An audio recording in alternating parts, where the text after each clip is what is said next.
आज हम fathers day के लिए भजन संहिता 68 का 5वां पद पढ़ेंगे। परमेश्वर अपने पवित्र धाम में अनाथों का पिता और विधवाओं का न्यायी है। हालेलुया।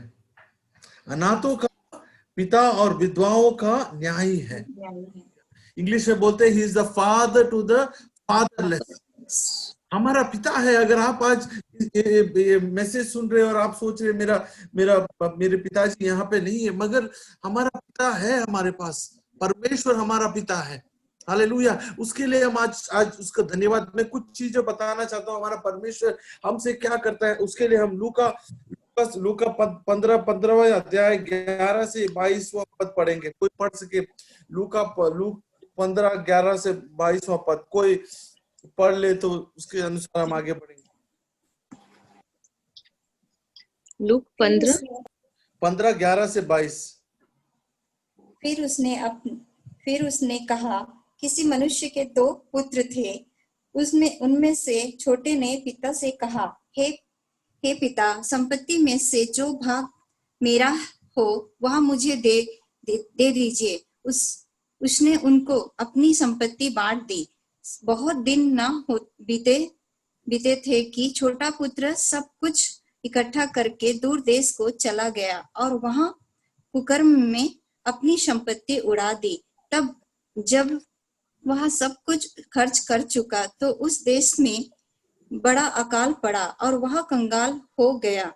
इसलिए वो इस देश को निवासियों में से एक के यहाँ जा पड़ा। उसने उसे अपने खेतों में सुअर चराने के लिए भेजा और वह चाहता था कि उन फलियों से जिन्हें सुअर खाते थे अपने पेट भरे, और उसे कोई कुछ नहीं देता था। जब वह अपने आपे में आया तब कहने लगा, मेरे पिता के घर कितने ही मजदूरों को भोजन से अधिक रोटी मिलती है और मैं यहाँ भूखा मर रहा हूँ। मैं अब उठकर अपने पिता के पास जाऊंगा और उससे कहूंगा कि पिताजी, मैंने स्वर्ग के विरोध में और तेरी दृष्टि में पाप किया है। अब इस योग्य नहीं रहा कि तेरा पुत्र कहलाऊं। मुझे अपने एक मजदूर के समान रख ले। तब वो उठकर अपने पिता के पास चला। वहां अभी दूर ही था कि उसके पिता ने उसे देखकर तरस खाया और दौड़कर उसे गले लगाया और बहुत चूमा। पुत्र ने उससे कहा, पिताजी, मैंने स्वर्ग के विरोध में और तेरी दृष्टि में पाप किया है और अब इस योग्य नहीं रहा कि तेरा पुत्र कहलाऊं। परंतु पिता ने अपने दासों से कहा, झट अच्छे से अच्छे वस्त्र निकालकर उसे पहनाओ और उसके हाथ में अंगूठी बांधो और जूतियां पहनाओ। और हालेलुया, हालेलुया। ये हमको एक पैराबल पता है हमने कि ये हम हर बार बात करते हैं। इससे मैं 2 चीज बताना चाहता हूँ। हमारा परमेश्वर हमसे प्यार करता है। आपकी अवस्था कुछ भी हो, आज शाम के समय में मैं ये चीज बताना चाहता हूँ कि परमेश्वर आपसे प्यार करता है। आप अकेले नहीं हो। सोचोगे 5 बार मैं इतनी परेशानियां में हूँ, इतने गलत काम मैंने किए हैं। कोई बात नहीं, आज आप अपने परमेश्वर के पास आ सकते हैं। आपका परमेश्वर आपकी गलती नहीं गिनाएगा, खाली आपको अपना हाथ फैला के आपको अपनी बाहों में ले लेगा। वही हमारा परमेश्वर है। हालेलुया। आपको कभी अकेला नहीं छोड़ेगा। बहुत बार हम क्या करते हैं, हम जब गलत काम कर लेते हैं, हम परमेश्वर से दूर जाते हैं। हमारी संगति गलत होती है। हम गलत संगति में एक बार फंस जाते हैं, उसके बाद हम परमेश्वर के पास आने नहीं चाहते। हम उसी में बैठ के उसी में और उसी दलदल में फंसते जाते हैं। मगर आज शाम के समय में बताना चाहता हूँ कि परमेश्वर आपके लिए ठहरा हुआ है, आपसे प्यार करता है आपका परमेश्वर। और इस फादर्स डे में मैं यही बताना चाहता हूँ कि आपका परमेश्वर आपसे प्यार करता है। वो आपके पास आ रहा है। जब परमेश्वर आपके पास आता है, वो आपको जज नहीं करेगा, आपको आपकी गलतियां नहीं गिनाएगा। वो आपको बोलेगा मेरे बेटे, मेरी बेटी, मैं तुमसे प्यार करता हूं, आओ मेरे पास। हालेलुया। हम बहुत बार डर जाते हैं परमेश्वर के शरण में जाने के लिए। कुछ भी गलती होती है, कुछ भी परेशानियां होती है, अब पहले क्या करते हैं, परमेश्वर से दूर भागते हैं। मगर इस शाम के समय में मैं यही बताना चाहता हूँ, परमेश्वर के पास आओ, क्योंकि वो तुमसे प्यार करता है। दूसरी चीज बताना चाहता हूँ कि परमेश्वर, हालेलुया, हमारा परमेश्वर हमको, हमारी जिंदगी में जो भी गलतियां हैं उसको सुधारेगा हमसे, हमको जो भी सही रास्ता दिखाएगा। हम नीति वचन का 3 अध्याय 11वां और 12वां पद पढ़ेंगे। नीति वचन का 3 अध्याय 11वां और 12वां पद, अगर कोई है तो पढ़ ले।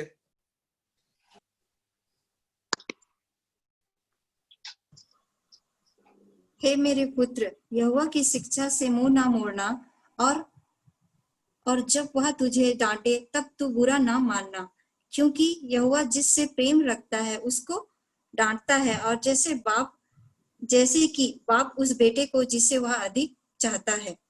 हालेलुया। जब भी हमें प्रभु हमें सही रास्ते पे लेके जाना चाहता है, तो हमको डांटता है, हमको फटकारता है, हमारी गलतियों को हमको बताता है। प्रभु की परिशुद्ध आत्मा बताती है। हम बहुत बार बोलते हैं, प्रभु मुझसे क्यों? क्योंकि आपसे प्यार करता है।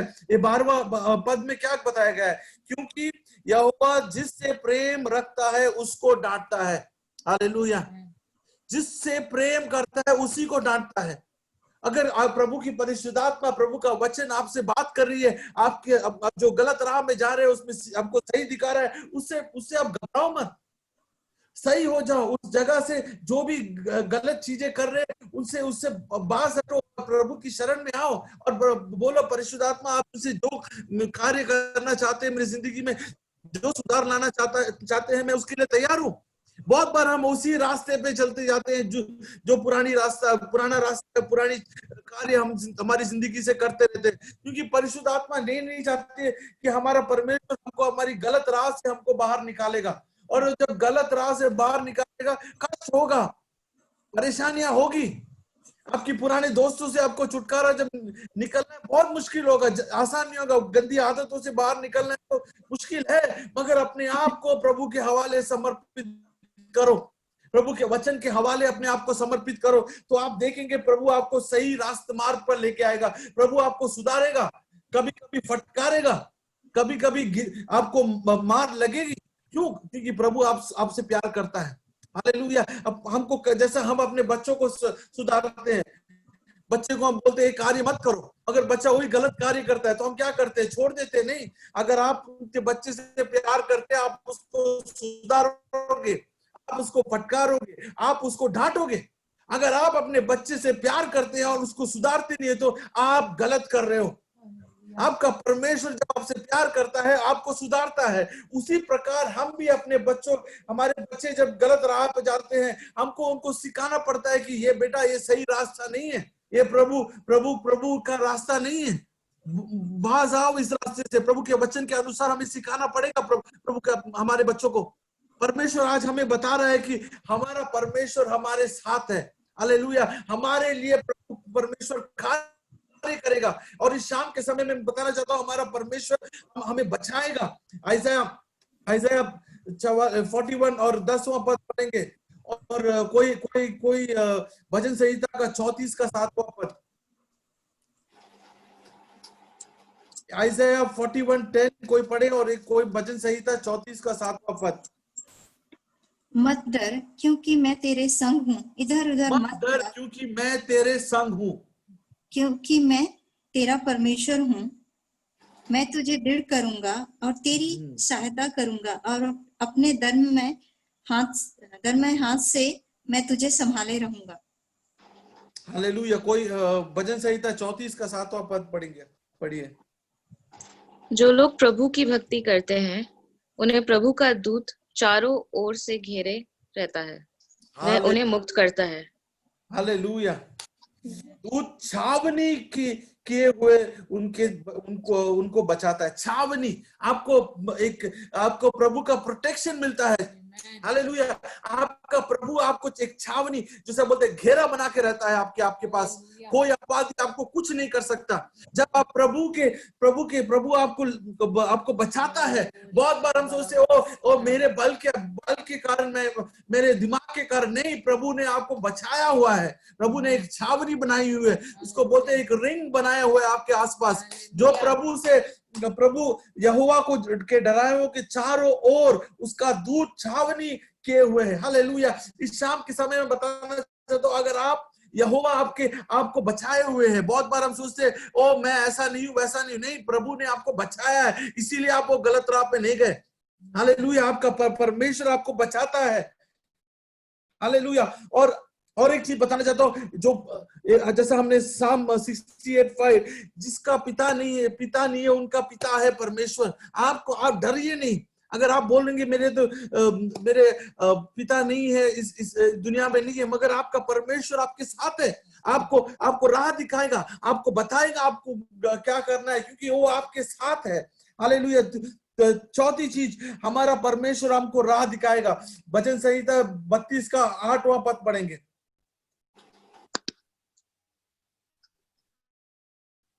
32 का 8वां पद।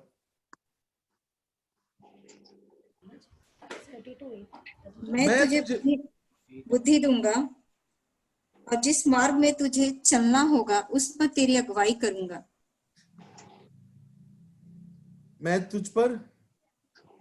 मैं तेरी अगुवाई कर तुझे वह मार्ग सिखाऊंगा जिस पर तुझे चलना चाहिए।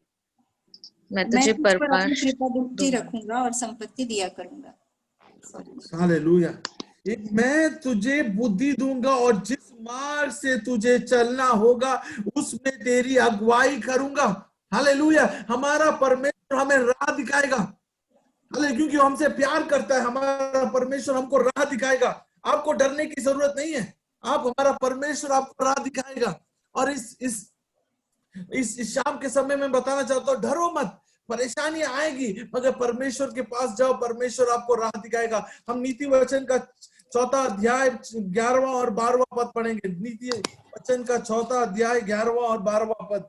मैंने तुझे बुद्धि का मार्ग बताया है और सीधाई के पथ पर चलाया है।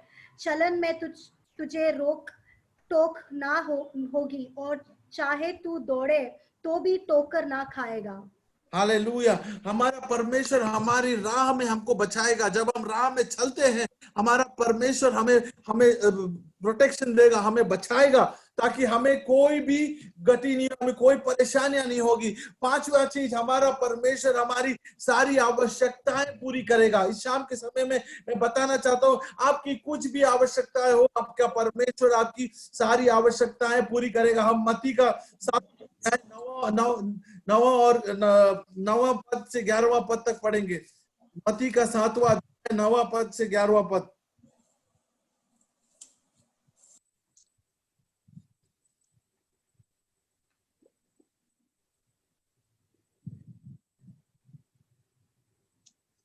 मत्ती 7:9 से 11।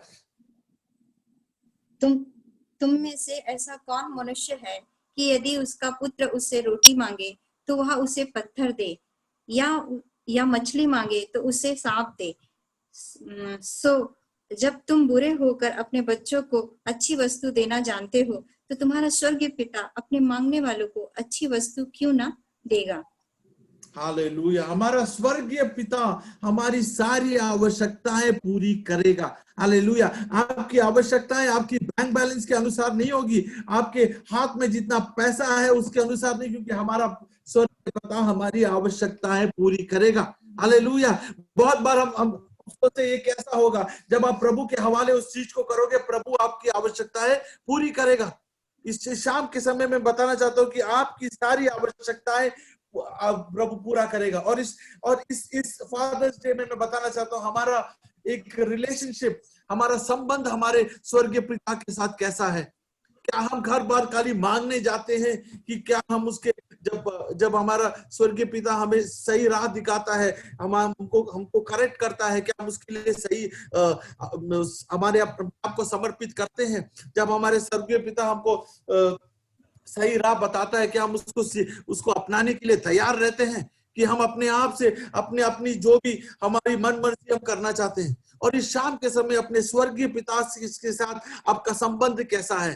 हालेलुया। हम स्वर्गीय पिता आपके साथ संबंध बनाना चाहता है। बहुत बार हम बहुत दूर चले जाते हैं। इस शाम के समय में हम सब अपने आप को अपने स्वर्गीय पिता के हवाले करेंगे और बोलेंगे, ये परमेश्वर हमारी जिंदगी में बदलाव लाइए, ताकि हम आपके बताए हुए रास्ते पर, आपके बताए हुए मार्ग पर चल सके और आपकी उद्देश्य हमारी जिंदगी में क्या है उसको पूरा कर सके। और इस शाम के समय में ये हमारे ऊपर है, क्या हम अपने आप को अपने स्वर्गीय पिता के हवाले कर सकते हैं? हालेलुया। अब अपना स्वर्गीय पिता का उद्देश्य हमारी जिंदगी में पूरा हो, इसके लिए अपने आप को क्या हम अपने आप को समर्पित करेंगे? हम अभी प्रार्थना करेंगे। अगर आपकी जिंदगी में आप कभी राह से भटक गए, इस शाम के समय अपने आप को, जब भी आप ये सुन रहे हैं मैसेज, अपने आप को अपने स्वर्गीय पिता के हवाले करिए। हालेलुया। कि बोलिए, पिता मैं अपने आप को आपके हवाले करता हूँ। जो भी मेरी जिंदगी है, मैंने जहां भी गलती की है, इस समय मैं अपने आप को आपके हवाले करता हूँ। हालेलुया। हम प्रार्थना करें। हे परमेश्वर, हम आपके शरण में आते हैं। हमने जो भी जिस राह पर हम चल रहे हैं प्रभु, अगर हमारी राह सही नहीं है प्रभु, आपका उद्देश्य हमारी जिंदगी में पूरा हो, हम अपने आप को आपके हवाले करते हैं परमेश्वर, ताकि आपकी उद्देश्य हमारी जिंदगी में पूरा हो। हम अपने आप को इस दिन से प्रभु आपके बताए हुए राह पर चलना चाहते हैं, आपके बताए हुए मार्ग पे चलेंगे प्रभु, और आप हमारी अगुवाई करिए ताकि हम आपका उद्देश्य इस धरती पर हम पूरा कर सके। ये प्रार्थना हम यीशु मसीह के नाम में मांगते हैं। आमीन, आमीन, आमीन, आमीन, आमीन। हालेलुया।